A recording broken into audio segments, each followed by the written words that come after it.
Evangelio de Marcos, capítulo 6, versículo 45. Amén.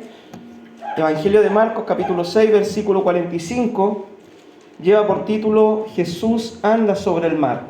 ¿Ya? Bien, si lo tiene, amén, le damos lectura, sentadito nomás, dice así la palabra del Señor. Enseguida hizo a sus discípulos entrar en la barca e ir delante de él a Betsaida, en la otra ribera, entre tanto que él despedía a la multitud. Y después que los hubo despedidos, se fue al monte a orar. Y al venir la noche, la barca estaba en medio del mar y él solo en tierra. Y viéndole remar con gran fatiga, porque el viento les era contrario, cerca de la cuarta vigilia de la noche, vino a ellos andando sobre el mar y quería adelantárseles. Viéndole ellos andar sobre el mar, pensaron que era un fantasma y gritaron, porque todos le veían y se turbaron. Pero enseguida habló con ellos y les dijo, tened ánimo, yo soy, no temáis. Y subió a ellos en la barca y se calmó el viento, y ellos se asombraron en gran manera y se maravillaban, porque aún no habían entendido lo de los panes, por cuanto estaban endurecidos sus corazones. Amén. Bien, ¿qué nos enseña esta historia? Primeramente, ¿cierto? ¿Qué es lo que había ocurrido anterior a esta historia? Jesús había multiplicado los panes y los peces, había hecho un milagro extraordinario, ¿cierto? Con un poco de pan y unos peces lo multiplicó, y la multitud que comió fueron aproximadamente 10.000 personas. Dice la Biblia que 5.000 hombres comieron, más sin contar los niños y la mujer. Entonces la multitud fue más o menos de 10.000 personas. Jesús multiplicó los panes y los peces. La multitud recibió este milagro, ¿cierto? Y el Evangelio de Juan dice que después de recibir este milagro, ¿qué es lo que quiso hacer la gente? Quiso hacer rey a Jesús. ¿A quién no le va a tener, cierto, un rey que le multiplique los panes y los peces cuando ellos lo necesiten? ¿Ya? Entonces la gente, la multitud se dejó mover por este milagro y quiso hacer rey a Jesús. Pero dice la Biblia, ¿cierto?, en el Evangelio de Juan, que él también se apartó, y acá en Marcos también él dice la palabra que despidió a la multitud, despidió a los discípulos, porque Jesús necesitaba pasar un tiempo a solas con el Padre. ¿Ya? Después de este tremendo milagro, el Señor necesitaba pasar un tiempo a solas con el Señor. Y algo curioso, hermano, de que muchas veces las pruebas, las tentaciones, ¿cierto?, vienen o cuando estamos muy mal o cuando estamos muy bien. ¿Ya? Siempre en esos dos periodos de la vida ocurren tentaciones, pruebas, dificultades. Cuando estamos, por ejemplo, que todo va viento en popa, debemos tener un poco de cuidado, de precaución, ¿cierto?, de que no vaya a ser de que nos venga alguna prueba, alguna situación que nos pueda desmoralizar. O cuando las cosas están muy mal, el enemigo también toma oportunidad ahí para desanimarnos, desalentarnos, para echarnos fuera del camino. ¿Ya? Sigamos adelante. Bien, dice Jesús despide a la multitud y sus discípulos, porque él quería tener un tiempo a solas con su Padre Celestial. La multitud se va y los discípulos toman la barca y comienzan a cruzar el mar. Jesús, hermanos, si era Dios hecho carne, él aún así nos da el ejemplo de que nosotros debemos orar. Debemos tener tiempos regulares de oración. Cuando nosotros vemos la vida de Cristo, Cristo, hermano, oraba mucho. Dice la Biblia, se levantaba muy de mañana a tener su tiempo devocional, o muy de noche el Señor se apartaba, ¿cierto?, para tener su tiempo devocional.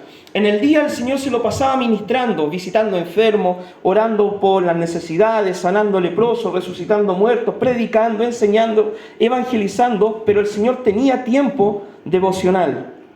Hay una alabanza que dice, no hay lugar más alto, sino que estar a tus pies.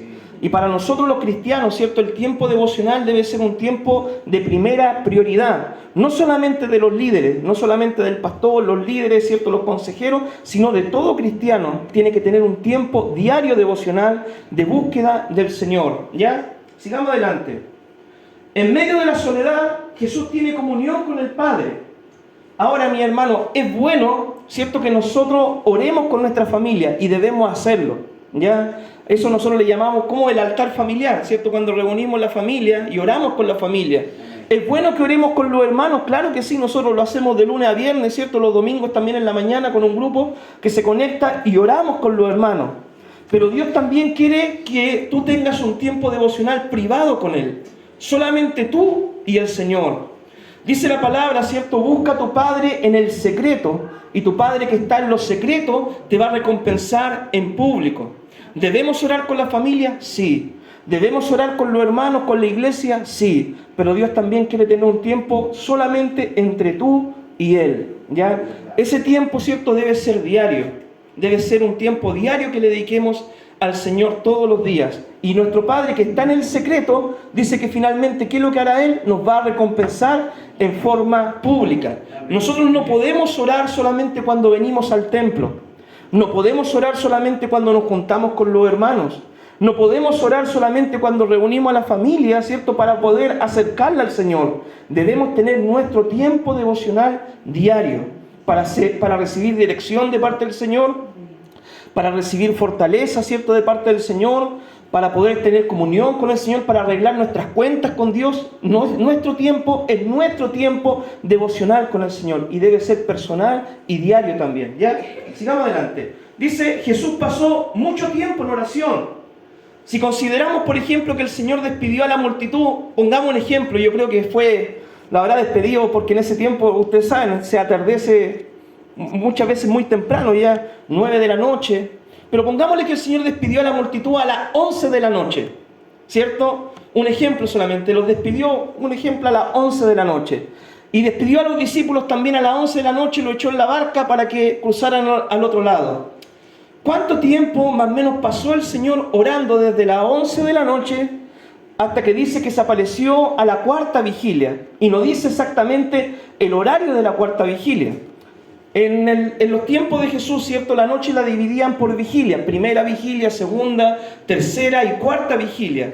Las vigilias comenzaban a las 6 de la tarde y duraban 3 horas cada vigilia. De 6 a 9, una vigilia. De 9, ¿cierto?, a 12, otra vigilia. De 12 a 3, otra vigilia. De 3 a 6, otra vigilia. De 3 a 6 sería la cuarta vigilia.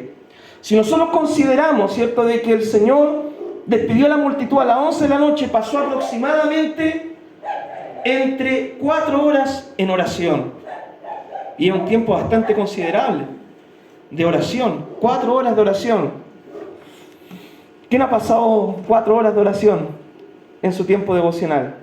Bueno, no es imposible, mi hermano. Ya yo cuando me convertí al Señor, me acuerdo que tenía toda la pasión, todo el deseo de servir al Señor, y nosotros hacíamos cadenas de oración los días viernes, ¿ya? Y nos anotaban en una lista, ¿cierto?, en esos años en la iglesia. Y yo me inscribía ya, pastor, a las 9 de la mañana, a las 3 de la tarde, ¿cierto? A las 12 del día y a las 3 de la tarde. 3 horas de oración. Y fueron, hermanos, los tiempos más fructíferos y productivos en mi vida cristiana. Fue ahí donde yo recibí el bautismo del Espíritu Santo. Ya, como cuando uno se acuerda de tiempo antiguo, ¿cierto? Dice el primer amor, ¿cierto? El primer amor, ahí cuando uno apasionadamente buscaba al Señor. Ayunábamos los sábados, ayunábamos entre semanas. Tiempo aquello, ¿cierto? Cuando uno comenzó en los caminos del Señor. Entonces, hermano, nosotros podemos pasar tiempo considerable con Dios en oración en forma personal, pero sí debemos organizarnos, sí debemos ser ordenados, disciplinados, debemos, hermano, ser determinados para buscar al Señor. A mí, por ejemplo, muchas veces me falta determinación en cuanto al ayuno, ya, se lo confieso. Yo sé que hay que ayunar, me gusta ayunar, pero me cuesta ayunar. Ya, entonces de repente cuando decimos día jueves ayuno, empezamos a las 6 de la mañana, yo no tengo problema para empezarlo. Pero es ahora como las 3, las 4 de la tarde me empieza a crujir la tripa así, ¡ay, Dios mío! Y estoy ahí, y abro el refri, ¿cierto? Y no sé para qué lo abro, si sé que estoy en ayuno. Entonces muchas veces me cuesta tener la determinación de llegar al final del ayuno, ¿ya? En la oración, ¿cierto? Un ejemplo, nosotros también debemos tener determinación.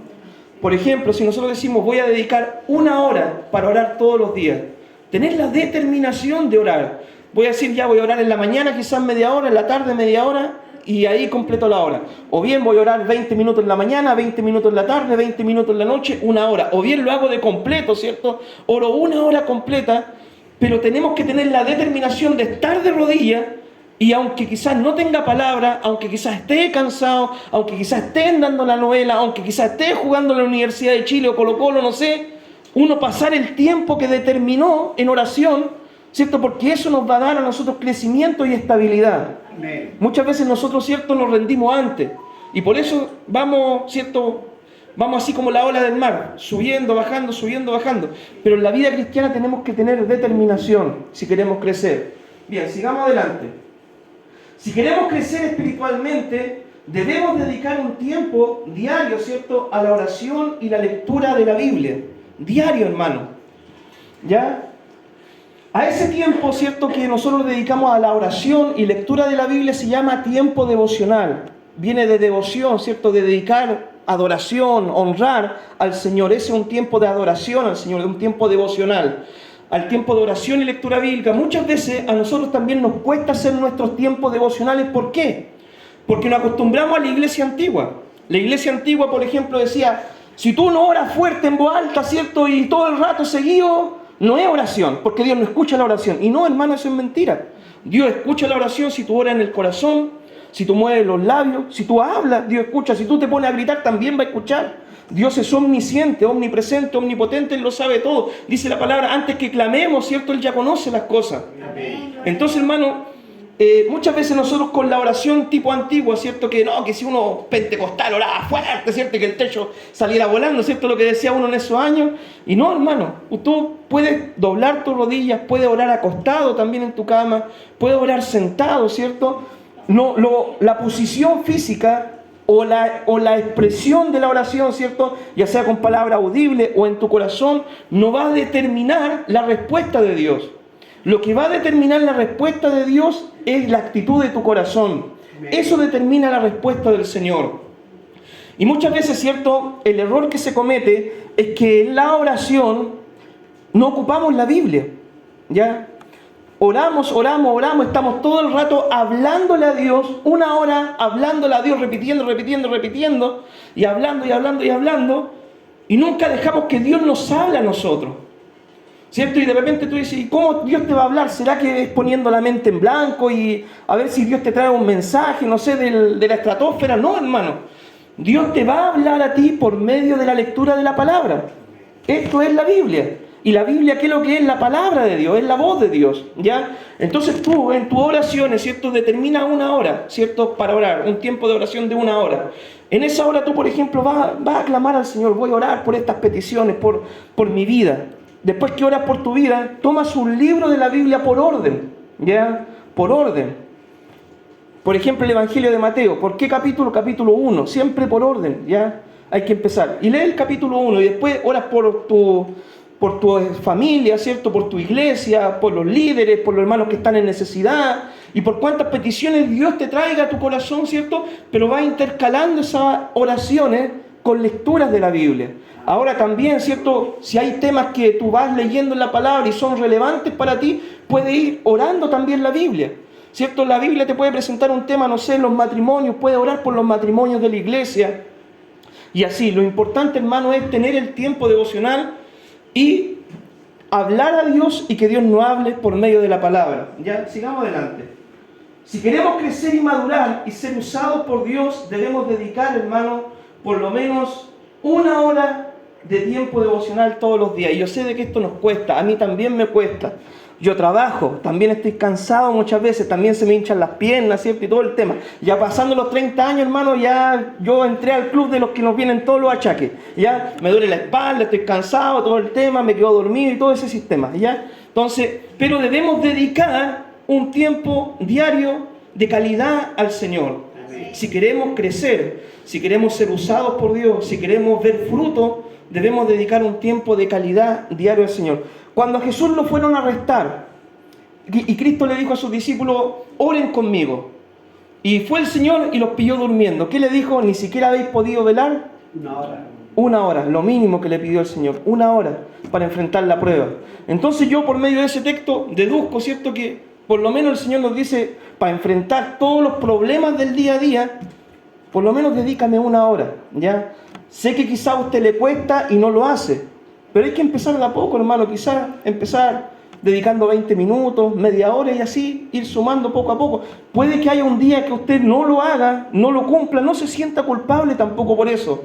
No mire la disciplina de la oración, ¿cierto?, como una carga, mírela como una oportunidad de conversar con Dios, ¿ya? Entonces, si no puede un día, al otro día sí trate de orar la hora. Y de repente propóngase, y voy a orar 2, 3 horas, ¿cierto?, en el día. Yo siempre me acuerdo, hermano, en la iglesia de mi abuelo, hay una hermana que era complicada, ya súper complicada. Y no, era complicado, ya, pero no lo voy a contar más allá. Y yo me acuerdo que un día, justo antes de ir al culto, me puse a orar, ¿cierto? Y dije, Señor, voy a pasar toda la noche orando. Que a mí fijo era candidato siempre para predicar los días sábados. Entonces pasé todo el viernes orando en la noche, ¿cierto? Habré orado, hermano, como 6 horas, ya, oración y lectura bíblica. Me acuerdo que después ya voy con todo el espíritu, ¿cierto? Ahí a predicar y mando un mensaje, hermano. Porque esto es también otro secreto, lo que le da poder a nuestra vida cristiana en nuestro tiempo de comunión con Dios. Si yo no oro, si yo, ¿cierto?, simplemente estudio la Biblia y presento un mensaje, son semillas, pero que no tienen poder, ¿ya? Pero lo que va a dar fruto, ¿cierto?, lo que le va a dar vida a la palabra es la oración, el Espíritu Santo, ¿cierto?, que respalda el mensaje. Bien, entonces yo prediqué ese mensaje ese día, y hermano, la hermana, ¿cierto?, aleluya, Señor, y de rodillas en el púlpito, todo el tema, un avivamiento, hermano. Y yo después decía, claro, el tema de la oración rompió cadenas, la oración quebrantó corazones, ¿cierto?, por más duro que estuvieran.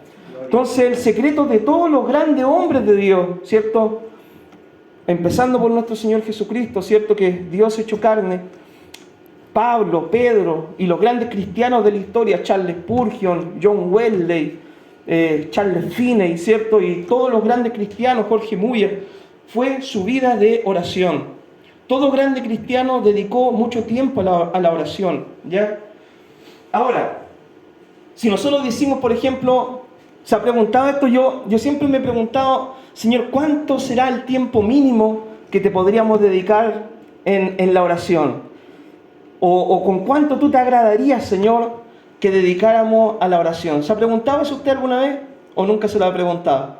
Yo me he preguntado, ¿cuánto tiempo, Señor, tú te agradarías? ¿Cierto? 1 hora ya está bien, pero ¿cuánto tiempo? Y yo sacando cálculos matemáticos, ¿cierto?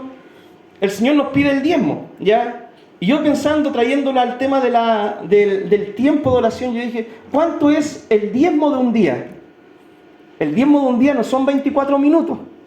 El diezmo de un día son 2 horas 40.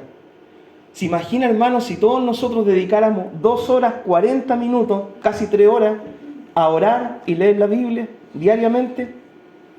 Sería fabuloso, sería genial. Si le dedicáramos el 10% de nuestro día al Señor, sería algo extraordinario. 2 horas 40, hermano, en la presencia del Señor, orando, leyendo la Biblia, conociendo más al Señor, teniendo comunión con Dios, sería un tiempo realmente fabuloso. ¿Ya? Sigamos adelante. Todos los grandes cristianos a lo largo de la historia han dicho que el éxito de su ministerio, ¿cierto?, se debió a su tiempo de comunión con Dios. Así que yo le animo a determinar por lo menos pasar 1 hora orando y leyendo la palabra del Señor, ¿ya? Orando y leyendo la Biblia, por lo menos 1 hora, ¿cierto? Si no son 2 horas 40, por lo menos dediquemos 1 horita, tratemos, ¿cierto? Y vamos a ver, hermano, que vamos a ver mucho fruto, ya, para la gloria del Señor.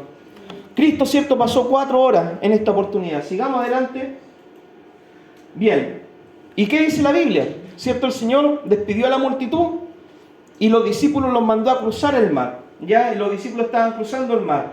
Los apóstoles, en obediencia a Jesús, subieron a la barca, comenzaron a remar hasta la otra orilla. Y para nosotros, ¿cierto?, la obediencia a las palabras de Jesús son ganancia. ¿Ya?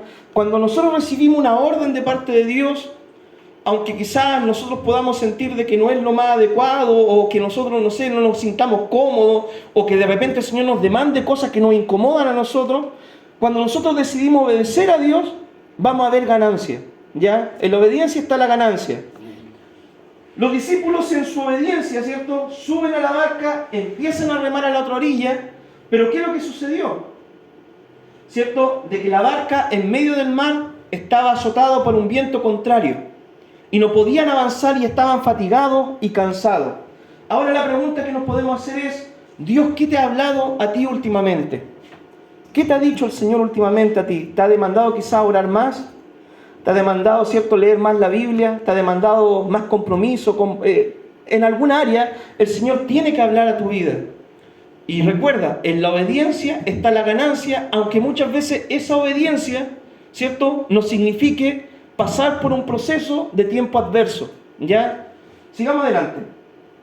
En medio del mar, ¿cierto? Los discípulos, por obedecer a Jesús, estaban cansados porque los vientos le eran contrarios, ¿cierto? A veces el obedecer al Señor no significa de que todo va a marchar sobre ruedas o que todo va a andar bien. Pero si obedecemos, veremos la bendición al final. De repente, hermano, el obedecer al Señor cuesta. El obedecer al Señor, ¿cierto? El compromiso con el Señor, Dios nos demanda y cuesta. De repente podemos, ¿cierto?, ver que a otros les va mejor haciendo trampa o pillería, quizás en sus negocios, ¿cierto?, quizás en sus cosas que hacen, y nosotros por ser íntegros, ¿cierto?, quizás en nuestro trabajo no vamos a ver la prosperidad económica que otros tienen al ser negocios fraudulentos o negocios ilícitos, por ejemplo. Pero el obedecer al Señor finalmente trae bendición de parte de Dios, ¿ya? Mi hermana Alicia, para que lo vean, a mi hermanito. Bien, sigamos adelante. ¿Está bien mi hermano Jacobo, no? Sí. ¿Sí? Amén. Ya me estaba preocupando ya como la otra vez. Ya. Cualquier cosa me avisa nomás, ¿ya? ¿Ya? A ver. Bien. Hoy la iglesia, ¿cierto?, en medio del mundo también está azotada por vientos que van en contra de Dios y en contra del Evangelio. Nosotros como iglesia, ¿cierto?, a nivel general la iglesia, nos vemos, ¿cierto?, azotadas por vientos que van en contra de Dios y contra el Evangelio. Por ejemplo, a nosotros, ¿cierto?, nos tratan de ser personas que, ¿cómo decirlo?, somos retrógradas, quizás somos enchapados a la antigua, que somos, ¿cierto?, no sé, prehistóricos, quizás, no sé cuántos términos nos podrían decir. ¿Por qué? Porque no aceptamos cosas, por ejemplo, como la homosexualidad. Para nosotros la homosexualidad es pecado, ¿por qué? Porque la Biblia lo dice, ¿ya? Aunque la cultura actual dice de que no, que eso está todo permitido, pero si la palabra de Dios lo dice, nosotros respetamos lo que la Biblia dice. Amén. Y esos son vientos que van en contra de la iglesia. De repente pueden salir hasta leyes, promulgar leyes, edictos, ¿cierto?, que puedan hasta frenar la libertad religiosa, ¿cierto?, que nosotros tenemos en Cristo. Entonces esos son vientos que van en contra de uno. Por ejemplo, el libertinaje, ¿cierto? La gente del mundo, nadie le dice nada sobre cómo puede vivir su vida, ¿cierto?, lo que hacen y todo el tema, pero nosotros tenemos un mensaje que va en contra de ese estilo de vida, ¿ya? Porque nosotros no decimos yo me mando solo, nosotros decimos a mí me manda el Señor. Ya me manda el Señor. ¿Y cómo me manda? Por medio de la Biblia, ¿cierto? Ese es el manual de regla, conducta y disciplina para nuestra vida. Entonces esos son vientos, ¿cierto?, culturales que tiene la sociedad, vientos sociales que van en contra de la iglesia y del Evangelio. La herejía, ¿cierto? ¿Cuántas personas se han desviado del Evangelio y apartan a la gente a otros evangelios, a otros sistemas de creer en Dios? Entonces son vientos que van en contra del verdadero Evangelio. El ateísmo, ¿cierto?, etcétera, etcétera, etcétera. Hay muchos vientos, ¿cierto?, que ahora, en este tiempo, azotan a la iglesia, que van en contra de la palabra y en contra del Evangelio. Ahora, en nuestra vida, también muchas veces van a pasar vientos, hermanos, que van a desanimarnos, desalentarnos, van a fatigarnos, van a preocuparnos, van a hacernos sentir temor. Por ejemplo, el viento de la enfermedad, ¿cierto?, de las crisis, de los problemas matrimoniales, problemas con los hijos, problemas económicos. Hay diferentes vientos, ¿cierto?, que se pueden levantar en nuestra contra y nosotros estamos obedeciendo a Dios, estamos sirviendo a Dios, estamos buscando de Dios, pero esos vientos van a venir y nosotros debemos estar preparados para eso, ¿ya? Jesús dijo, en el mundo van a tener aflicción, pero deben confiar. Yo he vencido al mundo, dijo el Señor. Entonces nosotros debemos estar preparados para, en alguna situación, vivir circunstancias adversas, ¿ya? Eso debemos tenerlo claro. Tarde o temprano vamos a vivir esas circunstancias, ya sea como iglesia o en forma personal. Sigamos adelante. La palabra que declara Jesús, ¿cierto? La palabra declara que Jesús miraba a sus discípulos, ¿cierto? Desde la montaña el Señor miraba como todos esos vientos iban en contra de ellos y el Señor los miraba. ¿Cuál es el principio de esto? Es que en medio de los problemas, en medio de los vientos adversos, en medio de la situación que tú puedas estar pasando, recuerda que no estás solo. Amén. ¿Ya? Jesús siempre está al pendiente de tu vida. Es verdad. Entonces muchas veces nosotros nos encontramos de que estamos solos, los amigos nos dejaron solos, la familia quizás nos dejó solos, nadie se preocupa por nosotros, pero ahí está Jesús contigo. La otra vez tuve la oportunidad de ir a la cárcel, ¿cierto? Y conversar con una persona, un joven. Y él me decía, muchos de mis amigos con los que me juntaba, todo, nadie me ha venido a ver y todo el tema, ¿cierto? Y yo, sin conocerlo más allá, fuimos, ¿cierto?, con una hermana a visitar a este joven. Y yo le dije, pero mira, ¿sabes qué? Lo lindo de todo esto, ¿cierto?, a pesar del viento adverso de estar preso, es que acá en la cárcel vino tu mejor amigo. Acá en la cárcel vino Jesús a verte. Y tú me dirás, pero ¿cómo vino Jesús a verme acá en la cárcel?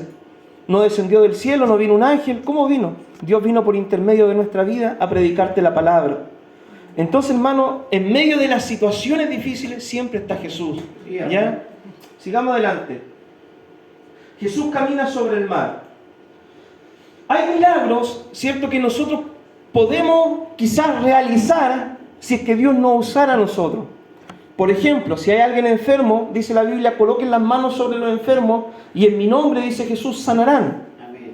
Puede haber sanidad sobre los enfermos, ¿cierto?, si oramos en el nombre de Jesús. Dice, en mi nombre, dice Jesús, echarán fuera demonios, ¿cierto? Jesús echó fuera demonios, sus discípulos también pueden echar fuera demonios, ¿ya? Milagros, ¿cierto?, que podemos quizás repetir, o situaciones que Cristo hizo que nosotros pudiéramos realizar también, predicar el Evangelio y todas esas cosas, ¿cierto? Pero hay milagros que son imposibles que nosotros podamos repetir. Por ejemplo, caminar sobre las aguas. ¿Quién puede caminar sobre el agua? Ni David Copperfield, ni ningún mago, ni ningún ilusionista puede caminar realmente sobre las aguas, ¿ya? La otra vez estaba en el video del mago enmascarado que caminaba sobre las aguas, ¿cierto? Pero cómo lo hacía, era toda una ilusión óptica con las cámaras y todo. Ponían una mesa de vidrio, ¿cierto?, donde estaba la piscina y hacía como que caminaba sobre la agua. Hay milagros, hermanos, que nosotros no vamos a poder repetir. Convertir el agua en vino. Nosotros no podemos convertir el agua en vino, como lo hizo Jesús, ¿cierto?, en las bodas de Caná de Galilea. Entonces, hermano, hay milagros donde Cristo se revela que es más allá de un simple profeta, es más allá de un simple maestro, de un simple rabino o de un simple hombre común y corriente como nosotros. Hay milagros que atestiguan que Jesús es Dios, ya que es sobrenatural. Este milagro es imposible para todo ser humano. Y acá es donde poco a poco Jesús descubre a sus discípulos que Él es más que un simple hombre, maestro, rabino, que un profeta. ¿Ya? Sigamos adelante. Los apóstoles, de miedo, pensaron que veían un fantasma. Y a mí de repente me preguntan, pastor, ¿sabe qué? Mire, se me apareció esto, un fantasma, me andan penando y todo el tema. ¿Qué es lo que es eso? Se me apareció la abuelita que partió y todo el tema. No, hermano, los fantasmas no existen, ¿ya? Los seres espirituales que nosotros podríamos llegar a ver, ¿cierto? Eso es solamente si es que Dios lo quisiera. Pero los seres espirituales que nosotros podríamos llegar a ver son ángeles o son demonios. Pero fantasmas no. Acá nosotros nos damos cuenta de la teología que tenían los discípulos, que era una teología aún que estaba incompleta, ¿ya? Era una teología que faltaba ser pulida. Como también nos puede pasar a nosotros, ¿ya? Que quizás tenemos ciertos conceptos errados, ¿cierto? Y que no son conceptos completamente bíblicos, ¿ya? De repente hay gente que cree, ¿cierto?, de que no, que los muertos se pueden aparecer. Y no, dice la Biblia que después de muerto uno va al cielo o uno va a la condenación, pero ya no se pueden aparecer los muertos, ¿ya?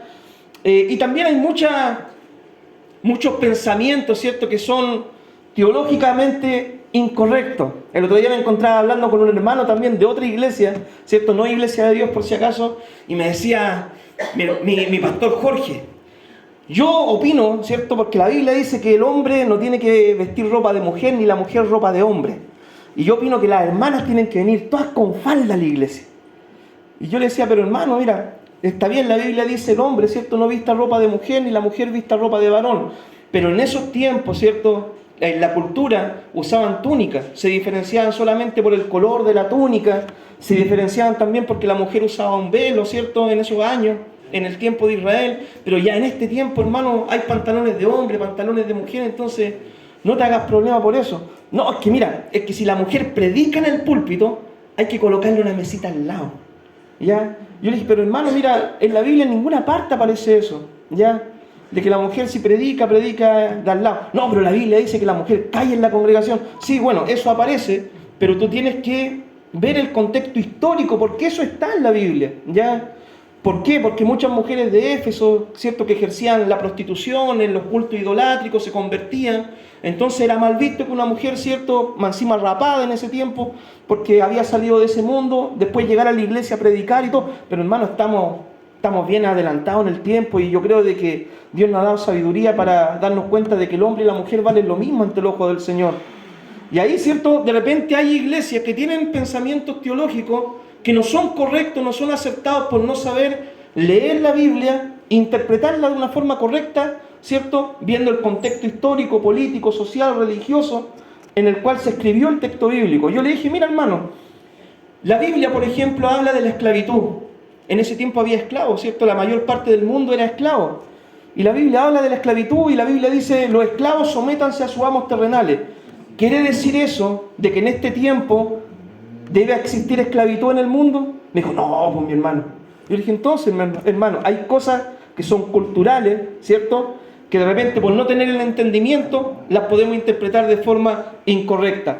Hoy en día la sociedad también, cosas culturales como qué, ¿cierto?, como que, ¿cierto?, está el feminismo, ¿cierto?, la homosexualidad y cuantas cosas que son culturalmente para ellos aceptables, o que creen en la reencarnación, lo ovni, cuantas cosas, ¿cierto?, pero que teológicamente son cosas incorrectas. Sigamos adelante, pastorito. Dice, Jesús le declara que no tuvieran miedo, sube a la barca y calma el mar. En medio, hermano, de los procesos que podamos estar pasando, recordemos que Jesús tiene el control de todo y que Él puede hacer lo imposible posible. ¿Ya? Jesús camina sobre el mar, puede hacer lo imposible que sea posible. Sigamos adelante. Los apóstoles estaban maravillados porque no entendían a cabalidad quién era este maestro religioso, ¿cierto?, Jesús, que podía multiplicar pan y peces con la oración, convertir el agua en vino, sanar a los enfermos en su propio nombre, echar fuera demonios y aún caminar sobre el agua. Los discípulos estaban maravillados, no entendían qué persona era esta. ¿Ya? Sigamos adelante. Los apóstoles no entendían todas estas cosas porque aún tenían el corazón endurecido. Nosotros, cuando entendamos, hermano, a cabalidad, ¿cierto?, quién es realmente Dios, cuando nosotros creamos realmente en Dios, ¿cierto?, porque hay muchos que están convencidos, pero falta que sean convertidos, ¿ya? Cuando nosotros creamos realmente a Dios, creamos de forma correcta en Dios, conozcamos a Dios, vamos a darnos cuenta de ¿qué? De que Dios es todopoderoso y que si lo vencemos ciegamente podremos pasar al siguiente nivel espiritual, ¿ya? Pero hay muchos, ¿cierto?, de que no están creyéndole al Señor, ¿cierto?, con todo su corazón, y eso impide, ¿cierto?, que uno crezca y madure espiritualmente.